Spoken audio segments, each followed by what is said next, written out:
Hi fibre friends, welcome back to the channel. If you're new here, I'm Emma and this is Wonder and Create channel. In these episodes I talk all things knitting, crochet and other adventures that I've been on over the last month. In today's episode I'm going to be walking through what I've been up to over May, including my finished projects, works in progress, and then what's going to be coming up for me across June. I hope you've got some knitting or crochet that you can be working on while you're watching this video, maybe even some spinning or whatever yarny, crafty activity that you're up to. Or maybe you're just here to relax and watch some fibre-based content, so let's get stuck in.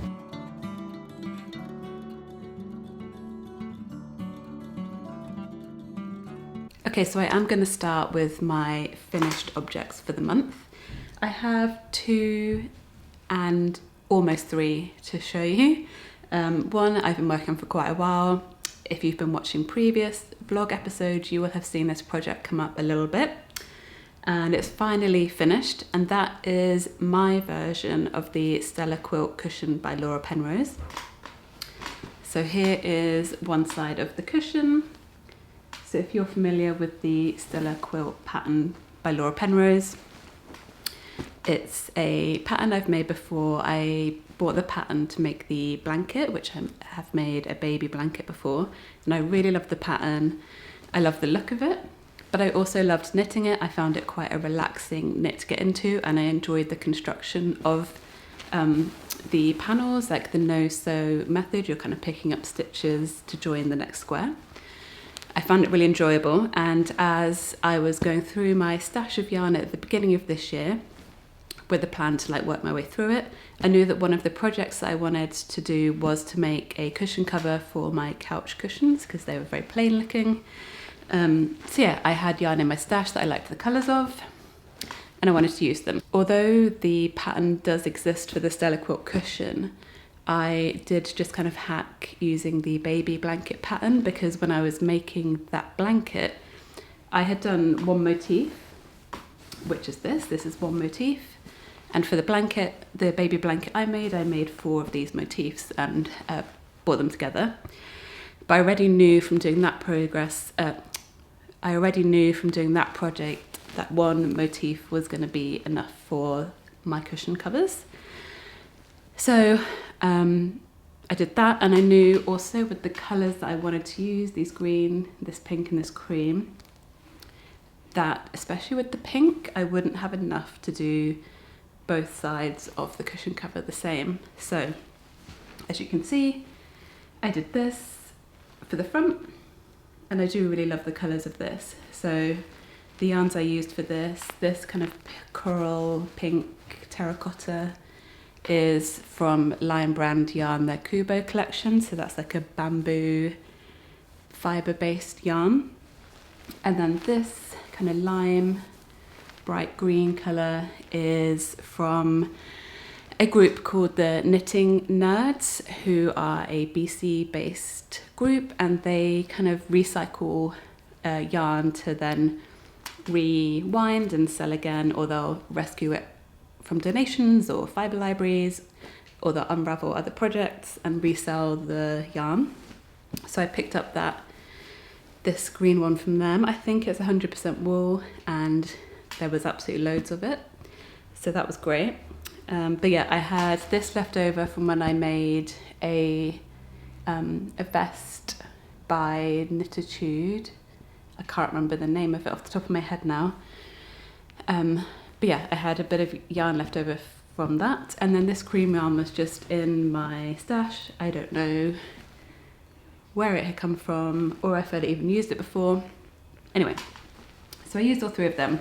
They're kind of different. I think this is an acrylic yarn, so they're all different types of yarn.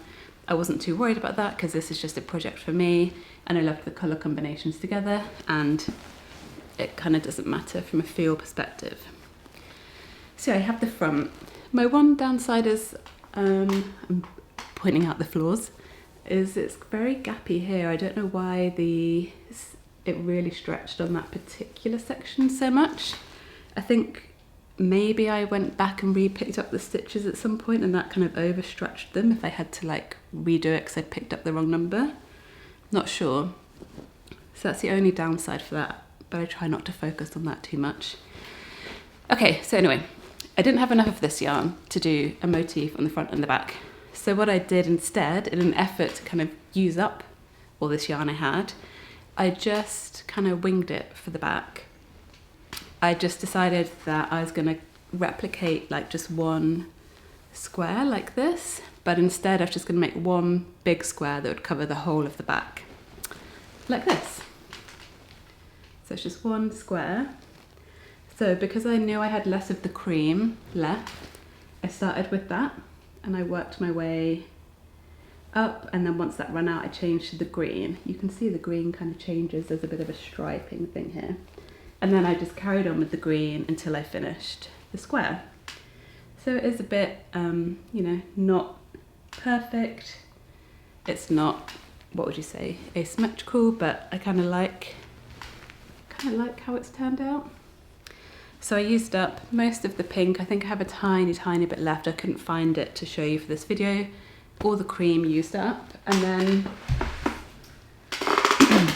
this is all I have left of the green. So not much. I'll have to find a project to incorporate it into. Yeah, I am very happy with this. So yeah, the Stella quilt cushion by Laura Penrose. I really recommend checking out her pattern and buying it yourself. It's a really lovely pattern to follow. Okay, and then my second finished object of the month are the Imber socks by Summer Lee Knits. And here they are. Very colourful, spring, summer-like. They are like a kind of houndstooth pattern. I've previously knit this pattern before. The Imber sock set from Summer Lee Knits, when you buy the pattern, it's 3 sock patterns in one PDF, which is awesome.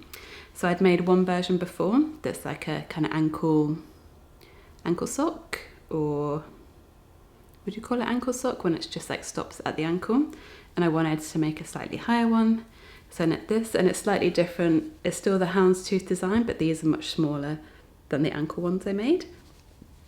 Again, this is using yarn that I already had in my stash. So I have this green fingering weight yarn left from when I knit the Honey Bop cardigan by Poison Girls. And then this pink, which is Cascade Heritage yarn, sock yarn, that I have made some other socks with. Oh, I've got another hair on my project as usual. Anyone else knit their own hair into their projects? Because I never notice, my hair is falling out all the time, and they always end up making their way into my knit and crochet projects. Yeah, so I was using up my leftover yarn for this, and I think if you've seen my Okanagan, exploring Okanagan video, you'll see that these were the socks that I was knitting on that trip. I actually think I only got as far as doing one sock on that trip, and not quite to the toe decreases on that trip, and so I've knit the other one since then. They're a really easy knit. They are colour work, but actually it's just a kind of 4-row repeat. So it's quite easy once you've kind of memorised the 4 rounds. You can really kind of get into it. It's quite meditative, even though it is colour work. It's quite easy to remember. And because it's an afterthought heel or forethought heel, you do place the waste yarn in as you're going. You are just knitting obviously the cuff and then the tube, and you do the toes, then you add the heel in. So it was a nice small project to take away with me, because it kind of was just knitting the tube, and I knew once I was back I could add the heels in the slightly more trickier piece I could do later. But yeah, I think these are really cute. I haven't worn them yet. I wanted to save them so they looked at their best for the video. But yeah, so now I've recorded this, I can wear them. I love this pink and green together. Yeah, I feel like they're very summery, so I finished them just in time. Okay, and then my last project is, and I'm putting it in with the finished objects, although it's actually not quite finished yet. It's almost there, I've just got a tiny bit to do. It's actually the second cushion cover that I wanted to make. And I've gone for something totally different to that Stella quilt cushion. I was just aiming to have fun making these cushion covers and just play around with patterns and design. So I have the 2 panels, the front and the back. And I didn't use my stash yarn for this one actually. I did purchase new yarn just because I didn't have enough of any one thing in my stash, and I kind of had in mind the colours that I wanted to use. So I did one panel, I've done a knit design, and the other panel I've done a crochet design.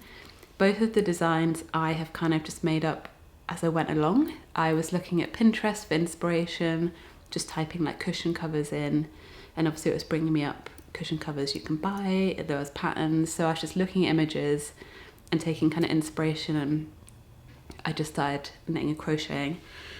I didn't actually even gauge swatch for these, so I'll show you so you can see what I'm talking about. But I have the 2 panels finished and I've washed and blocked them, so now all I've got to do is join them together. But here is the crochet one. Hopefully you can see that. So it is kind of single crochet row by row, but I have these bobbles that I've added in. And it's kind of created this triangle, outer and inner triangle shape. So I just did that back and forth. Full disclosure, what I actually had in mind when I was doing this is to have this be more central. This outer one, sorry, in my mind would have been more central, and then I would have kind of come out again, if you follow me, to have a kind of crisscross of bubbles. But then I quickly realised that I was not going to have enough space for that for the size that I needed, so I've just settled with the 2 triangles, and actually I kind of like how that's turned out. Quite happy with it. The yarn that I've picked is Wool Ease by Lion Brand, so it's a mix of wool and acrylic yarn, which I picked up in Michael's. But yeah, that's my crochet one. And then for the other panel, I knit it, and I went for something quite simple, just because I've been really enjoying kind of easy knitting at the moment. And I carried it around with me. I took it to knit night, and I've discovered at knit nights that I can't take anything too complicated with me, because I can't like chat and knit something complicated at the same time. So I need something easy to knit, and this is what I have. So it's mostly stockinette stitch, and then I have these kind of garter or pearl rows in at different repeats. I did 10 rows of stockinette stitch, and then a row of pearls, 2 rows of stockinettes, and then 5 pearl rows, and then again 2 knit rows, a pearl row, and then I did the 10 again, and just repeated that 6 times. So I have this square. But yeah, I like, these are kind of more coastal colours, perhaps go with my space a little better than the other one, but yeah, now all I need to do is join them together. I'll probably crochet them together like I did with the other one, and then insert the cushion. So by the time I've recorded this, it may be tonight that I join them together, and if I have done that, you're probably seeing the footage right now, so you can see it in its final state. But yeah, it's been a fun project. I liked that I didn't think too much about it, and I was just having a bit of fun and seeing what I came up with. I kind of liked that. It was a risk to not do a gauge swatch. I am in general a big believer in doing gauge swatches, because this was a project just for me, just for fun. I'm not writing up a pattern, I'm not following a pattern. I didn't have too much risk involved. I had like a rough idea of how big it would need to be from measuring the cushion. So after a few rows, I can measure it and be like, yeah, I think that's enough. Obviously the truth is going to be, when I sew it together, does it actually fit? But so far, from washing and blocking it, they seem to match. So I'm happy with them. And then I'm excited just to have 2 cushion covers. It kind of spruces up the couch a bit more, having some colourful cushions on there rather than cushions that kind of match the colour of the couch. Just adds a bit more colour to the space.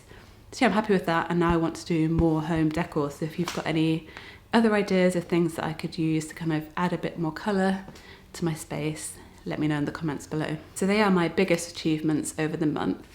And then I've sort of begun thinking about my next project. In my April vlog, I think I walked you through the yarn that I'd purchased while in Kelowna from the Art of Yarn, a really great yarn store there.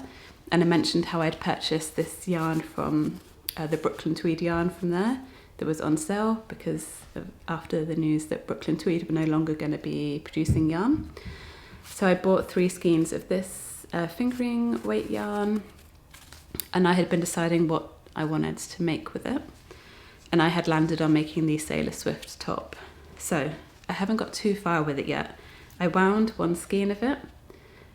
And then because that top has the contrast colour stripes in it, and I realised that probably for the size I need to make, I will need to do stripes. I was originally thinking I'd just make it without the stripes, but I think to ensure I have enough yarn, I am going to add the stripes.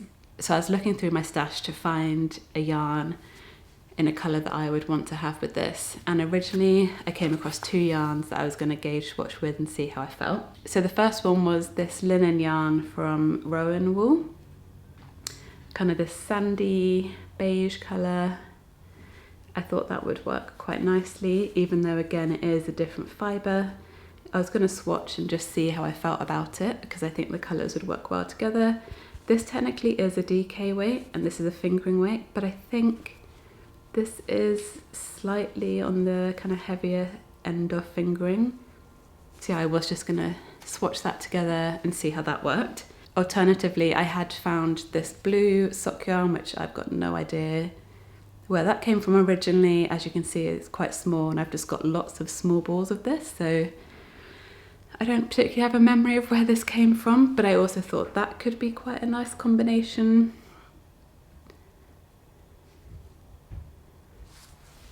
However, just now I was preparing for this video and I did come across a couple of other colours that could work. So I have this pink yarn again that I used for the Imber socks that you just saw. I still actually have quite a lot of it left too, even though I've made socks with it previously. I'm wondering if this pink and the rust colour would go well together. I'm not sure actually, now I'm looking at it on the camera. And then I thought, originally I wanted to do cream stripes, but I thought I didn't have any fingering weight cream left. I thought I'd used it up in previous projects. But, so I'm just gonna pull my hairs out. I just found this in my kind of work in progress baskets. It wasn't in my like tub of stash yarn I have. So I was quite excited by that. Like obviously this would be the simple, easy combo to try out. I need to just, this is all I've got of this, so I don't know if it'll be enough. I need to weigh it and then look at the pattern. So yeah, I think I've got a lot of, a big swatch I need to do with all the colours and the fibres and see what I think works best. What has halted me from doing that already with those 2 initial yarns I had was that the pattern requires a 3mm size needle, 2.5 I think that is, US. Circular needle, and that is the one size of needle from my collection that seems to be missing.